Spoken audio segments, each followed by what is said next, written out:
Well, here go the next 17 weeks of my life.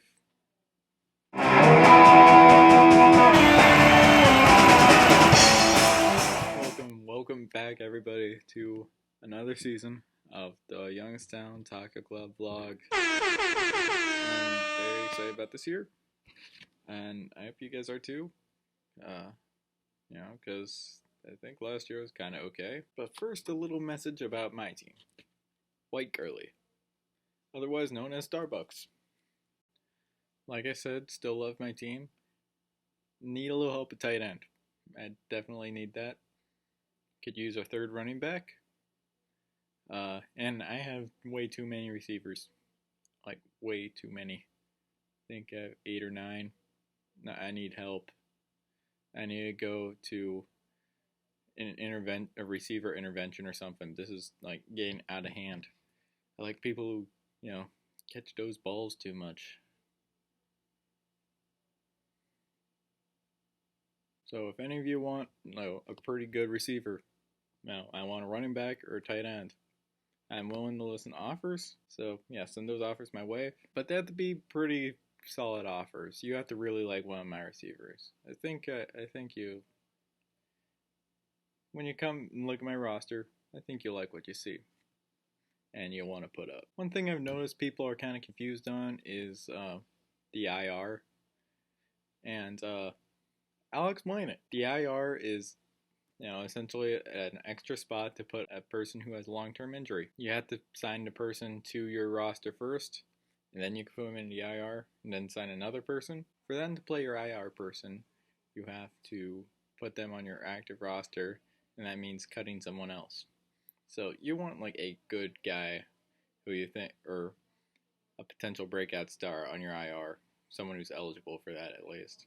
You don't want a guy who's going to be on there for a week or two and then sign someone else who, you really believe in. And you want a guy, he may be out for a little while, but he's a good player.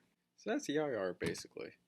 Another thing people are kind of confused about, free agency. So I'll lay it down real quick again for you. Free agency works a little like this.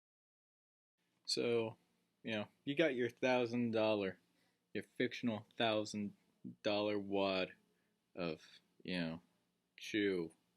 Let's say chew.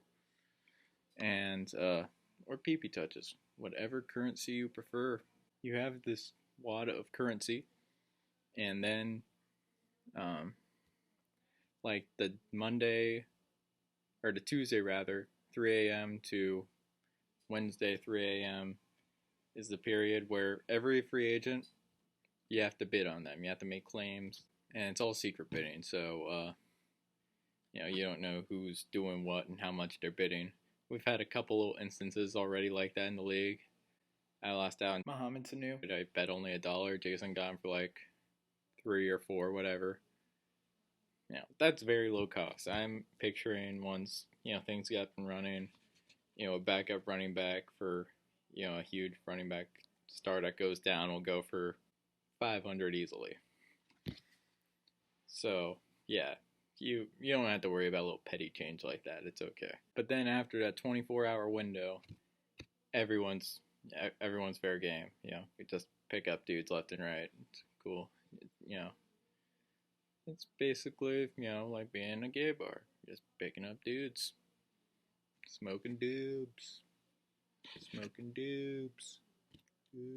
And then we have some people who haven't paid yet. Talking to you guys. So, you four owe me $20. Donnie and Keyshawn, you guys especially. You guys are the game of the week this week. You can get paid on, this coming Tuesday if you wish. If one of you, puts in your money, if you win, you'll get $5 on Tuesday. Assuming you have PayPal, or I can see you in person sometime then. But Keyshawn, that's not very likely. Sorry, man. But basically, I'm enacting a new policy. If you guys don't pay me by November 1st, you guys will be charged a $10 late fee. That late fee, I'll figure it out later where it goes to. probably just split amongst the winners or whatever. You must pay that in full by November 1st, and you will no longer qualify for full winnings, regardless of if you pay that, of if you do eventually pay it. Like, say you decide to pay your $30, then on November 2nd, you're only going to qualify for 60 of the $100 cash prize for the grand win, for the winner of the whole thing.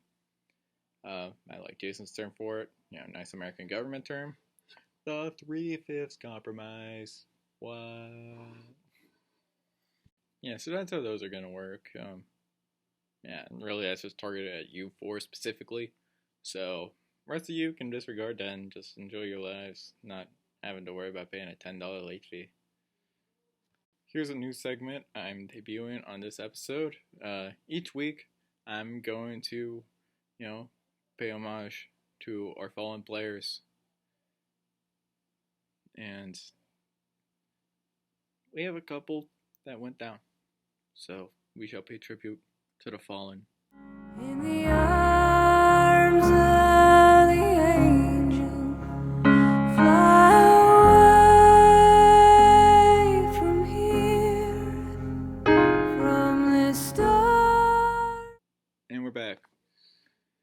And without further ado, here is the former owner of Tony Romo, William Spencer. Will, welcome to the vlog. You've had some trying times at quarterback lately, haven't you? Well, to put it lightly, I guess. Yeah. I didn't really expect Romo to be the answer for this season, but I don't think anybody expected him to be right back in the hospital immediately either. Yeah, you have a unique quarterback by committee situation where you have Brock, you have Andy Dalton, and you have Dak Attack, and you need a new team name at the same time too. It's a lot of pieces to juggle. Well, actually, I just changed it a couple minutes ago. Oh, okay. That's news to me. I just changed it. I am now Dak and the power of Juju. That's amazing. Wow. It was actually kind of angering me because I photoshopped a picture of him onto the cover art of the game, but it was too big to fit. So I got to figure that out eventually. Yeah, so your quarterback situation's in quandary. I really like your starters. Your bench, meh. But you have two quarterbacks, and I really like Steve Smith. That's my man. That's what I wanted to talk to you about. The Steve Smith Josh Gordon trade. How'd that go down? I was thinking about it. I knew I took Gordon late, and I mean now I've seen people they take like my last week I had another draft, and this dude took Josh Gordon in round 4, and I thought, well, I know he's suspended for 4 games, and everybody's expecting him to be this big thing, but it's like, how big, how good do you think he's going to be behind RG3? I'll give him, he's a hell of a receiver, yeah. But he's been out for what, 3 years almost? 2 years he didn't play, and I mean that year he made it work with Jason Campbell and Brandon Whedon, so I think he can make it work with most anybody. Yeah. I mean, I don't know though. RG3 he's such a wild card because he's so injury prone. And you got Josh McCown. Boom. McCown. Josh McClown. If Cody Kessler ever goes in though, that's bad news for everybody. Yeah. I mean, I'll give RG3 his props as quarterback, but I'm just saying, how long is it going to be before he gets hurt again? Yeah, you're probably right. That's something me and a lot of Browns fans aren't really thinking about too much. Just kind of riding the wave of the present. But I don't think he's going to explode as much as people think. Okay. I mean, look what Le'Veon Bell did last year. Feel it. Okay, so we're going to go down some matchups. And our first one, it's me and you, week 1. I'm not going to say I'm overly confident, but I'm feeling pretty good about it. Yeah, you have the slight edge on me right now in the projections, and yeah, I feel pretty good about it. I'm still dealing with my flex slot, but I'm feeling pretty good where I'm at. The hardest decision I had was who to start at quarterback, especially with the 3 decisions I have. But I think I'm going to start Dalton. Andy Dalton seems like he's going to be a pretty solid starter. Brock Osweiler, he seems he can go either way, and the same thing with Dak Prescott. It's too big of a risk to start a rookie quarterback this early in the season. Right. Yeah, I'd do the exact same thing if I were you. Just have those guys to hold on to in case they do break out. Yeah. And who knows? Maybe by week 4 or 5, Dak Prescott will be putting up 20, 30 points a week. And then he'll move up to my starter position. But for week 1, it's kind of all of a wild card, and you got to go with what you know. Yeah. You know what I mean? Makes sense. Next is our game of the week, Keyshawn and Donnie, floor dwellers, if you will, of the league. I gotta say, I'm liking Keyshawn in this matchup. Not gonna lie. It's hard to look at these teams. I just don't think Donnie has the power that he thinks he has. Yeah, I like Keyshawn too, but this is ugly. Yeah, Drew Brees. I mean, he's got the. I'm gonna put it him. I'm gonna say Keyshawn's gonna get it simply because he has Ezekiel Elliott and Andrew Luck. Yeah, there's just these couple players I don't like on both teams. Tim Hightower, Andre Johnson, Anquan Bolden, Victor Cruz, Jordan Howard. Why are these guys playing? I don't. And then him with Antonio Brown is probably like. Yeah, that's obvious. That's awesome. That's his only redeeming quality. Yeah, is Antonio Brown. Anybody else is just why. Yeah, very much my thoughts. Okay, now to the matchups that don't matter too much to either of us. Dom and Jason. Play Bastards versus Jason and our new member, Corey. Welcome, Corey, if you see this. Been a while, man. How you doing? This is actually a pretty solid matchup. They both have pretty... I mean, their quarterback situation is a little shaky, but I mean, they both got some pretty strong receivers and and pretty strong running backs. So that's a pretty good offensive battle, if I say so. I just have a feeling it's going to come down to whose ever receiver puts up more points, AJ Green or Odell. Yeah, I look at these, and there aren't very many matchups between positions where one player has the absolute advantage over the other, and this will be a fun one to watch. Even this season, the teams are pretty balanced except for Donnie and Keyshawn. Yeah. they're the weakest links. Which is why they are playing each other in the game of the week this week for money. If Keyshawn ever decides to pay people. And the two other of you, I addressed you earlier. Next up, we have Tim and Johnny Brown. Hard to go against Tim, our league champion, and but I love Johnny's team. Just glancing at it, it kind of looks like Tim's gonna blow Johnny out. Just because, what is Carlos Hyde gonna do? That's no, let's not beat around the bush. San Fran is probably one of the worst teams in the league right now, if not the worst. Yeah, It's, he's their only guy basically. I mean, and he's not even that good too, especially not with that offensive squad. No. He's Yeah, got Cam Newton though, so yeah, he's got I got. Cam. He has a couple good tight ends. I think, yeah, definitely think his running backs will will make or break this matchup for him and throughout the season. No, Melvin Gordon, Foster, always injury prone, and Hyde, just you never know. I actually feel like Houston's defense is going to struggle against Chicago a little bit. I don't know how I feel about that matchup. I mean, it's a good matchup, but I think good. Tim's going to pull it out by a good amount of points. Okay, up next we have Ted and Rocco. Not gonna lie, Ted's team scares me a little bit this year because he's got a startup lineup of sleepers.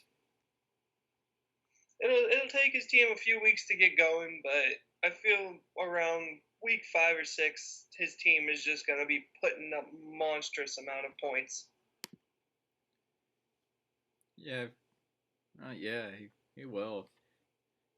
I didn't realize he had Jamal Charles on the bench still, and like even after Le'Veon comes back and D'Angelo doesn't do as much, he has Charles. He has Charles to put right in there. And even if Le'Veon gets hurt, he still has he can still hold on to D'Angelo. Yeah. Just I don't know about Theo Riddick in that spot, but other than that, I like Ted's team a lot. But as I said from the beginning, Rocco probably has my favorite team out of anybody. So hard to go against that. I think this will be a very close matchup. I think Ted will pull it out. I think he will too. If he starts Jamal Charles over Theo Riddick, I guarantee he'll pull it out. Fair. I don't know. Who knows? He may not, and that might be wrong. And Theo Riddick might just score 40 points. In our last matchup, we have Mike against my brother. I personally think Giovanni Bernard is a better running back than Jeremy Hill. I think they're about the same, which is why I think Jeremy Hill is overrated. He is overrated, but I think Bernard is he's a better tank. I've seen people try like Jeremy Hill. He seems like he can go down easily. I've seen him go down by slight tackles. Bernard can power through line. I think it's the opposite. Like Jeremy Hill's their big power back, and Giovanni's their. I think he's better for like our league because we're PPR, and he catches a lot. He's kind of their speedster, where Jeremy is more of a power guy, but he's not very efficient though. That's just my opinion on it. I mean, in the end of the day, they will probably end up splitting. Yeah, they are very much two guys 50-50 with them. But with this matchup, again, we another very, very close game in terms of projections. I think I'm gonna have to go with your brother Andrew because I don't see Derek Carr putting up a good amount of points against New Orleans defense. I do. They were the worst defense in the league last year. They'll probably be in the bottom 5 this year. But even still, it's Derek Carr. He's got one good target, Amari Cooper. Don't sleep on Crabtree. Huh? Don't sleep on Crabtree. Well, hey. Clive Wolford. So I just don't see Oakland putting up Derek Carr putting up that many points. I mean, yeah, they're the worst defense, but still, it's one of the worst offenses. Yeah, I like Mike winning this one, actually. Don't believe too much in Matt Jones or Vincent Jackson. I don't know. Demarius Thomas could go either way. Uh, Mike Evans is pretty strong. yeah, exactly. Mike Evans, Allen Robinson. He picked those guys top of the draft. And the Rams defense is pretty Randall pretty Cobb, I clutch think he too. got a steal with Randall Cobb. Oh yeah. I'm surprised he went so late. He did nothing last year, but I mean, once they have Jordy back, that offense is gonna be right back where they were. Oh yeah, pretty much. Randall Cobb will be just kind of like I like him in the flex receiver, just as a few extra points on the side. Yeah, so I like Mike in that matchup.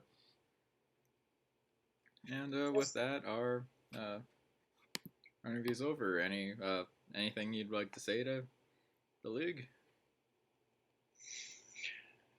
Rookie of the year. It's either going to be Zeke or Dak. Believe in the power of them. Skip Bayless once said he believes the Cowboys are going to go to the Super Bowl this year. I'm hoping he's right. I'm hoping, and I'm also.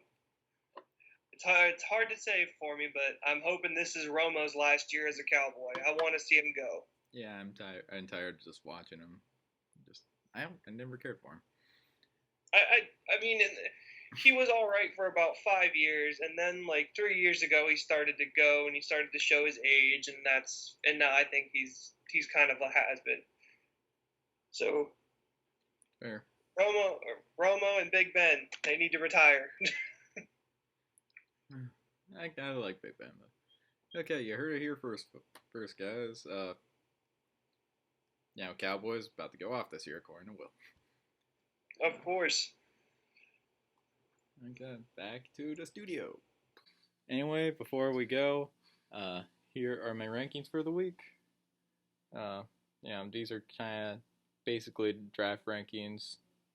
After talking to a lot of you guys about, how you feel about each other's teams, this is the cumulative rankings I came up with. So yeah, those are just kind of the draft rankings until we actually play some games and put some points on the board. That's when the stuff really matters. So happy NFL Sunday, guys. See you next week.